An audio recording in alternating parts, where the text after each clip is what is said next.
Hi, I'm Tim Charlton from Asian Banking and Finance magazine, and we're here today with Mark Taylor, the Regional Director for SmartStream, to talk about what's happening in digital banking, corporate actions, and what clients are seeing as they need to move towards a new world of totally digitalised operations. Welcome, Mark. So, how are financial institutions in Asia and Australia preparing themselves for digitalisation? So with the clients that we've been seeing, a lot of them are focusing on digitisation, and especially in Australia as well. I do know other clients within the region that are actually going for licenses in places like Hong Kong, where they're actually looking to set up a digital bank alongside their current existing banking operations. In Australia, there is that push as well with a lot more digitisation. And I think that what we see with the client base, with the increased regulations, that's put a lot of cost onto the banks. Therefore, digitising, reducing costs on manual effort and various processing has forced them to actually revisit to see how much they can automate and digitise moving forward. Where does SmartStream stand in the overall digitisation strategy, and how do you help and enable your clients to do more digital? We like to feel we're embedded with it. We've got a large client base within the region, and we constantly work together with them to understand their current pains and issues. A lot of clients are moving towards that digitisation as necessary. We provide solutions and capabilities to help address and move to that digitisation, be this in credit card ATM transactions, corporate actions from a wealth management perspective, anything to help streamline the process and reduce the timeliness for any processing. How does SmartStream know what their clients need and what functionalities will bring value to their business? We engage with all our clients regularly, so we're not a company that just does a project, leave them alone and never engage. We have constant updates with them. Also, with the clients that we have, they actually utilise multiple solutions from SmartStream, so it's not one client, one solution. Quite a few of our clients have multiple capabilities from SmartStream. With that engagement to ensure customer satisfaction, not just on the projects but going forward as times change. Therefore, we get that feedback direct from the clients and new prospects, i.e. new transformation projects we're being invited to in an advisory capacity and not just as a vendor selection process.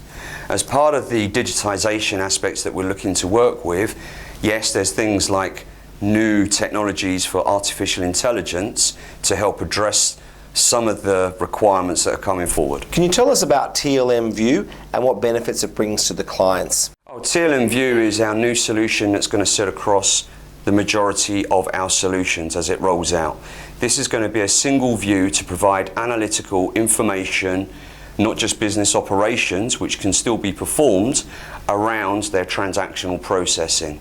This ties into the machine learning, the deep learning, but really the analytical piece to give customers or the financial institutions deeper insight into their transactional data, some of the issues that are still occurring, and how to rectify those going forward. Now, you said the TLM View enables the clients to be more independent. What value does this give to them in the fast-moving digitisation environment? Agile. All the financial institutions are moving away from a very structured waterfall approach to delivering, bringing out new products and services. The competition's higher. The regulatory timeframes for doing certain aspects are set. Therefore, a lot of the financial institutions are adopting an agile approach where they need to actually test, try, and deliver something and then work through that quickly. The benefit of TLM View means that the financial institutions, our customers, can do that directly themselves. There is no lengthy time or process or to engage with SmartStream over many, many months. This something can be deployed and utilised straight away. Now, there's obviously a lot going on in corporate actions, especially in Asia. What are some trends that you're seeing in the industry, and how is this affecting what clients are looking for? Interestingly, on corporate actions, one of the things that we've seen recently over the last 9 months, in particular to Asia Pacific, there has been an uptick and increase in volume. Therefore, due to that, a lot of these organisations are unable to fulfil the requirements just by adding additional people. That moves to the digitisation / automation approach that these clients are going for. Separately, because they need to do things quicker, faster, rather than a traditional deployments, they're actually utilising SmartStream, where we work with our cloud partners, to actually deliver these types of solutions in weeks and not months. Now, Hong Kong is going to give out a number of digital banking licenses, the first in Asia, and other countries are looking at following suit. So there's a clear push on banks to digitise their operations. Where do you see are the opportunities and the pain points for banks in digitising their back end and also to get themselves prepared for digital banking? If they don't do it now, they're going to be behind the curve. So you've mentioned Hong Kong, where they've got the 10 licenses. If you're one of those financial institutions to grab one of those 10 licenses, you're going to be ahead of the curve, you're going to have a differentiator, and you're also going to have an opportunity to grow with those in that different model with the digital banks from that process. So being at the front of it is good for the financial institutions, but then it puts more pressure on them because they've got to deliver things in a slightly different manner than they've been doing traditionally as a typical wholesale transactional bank aspect.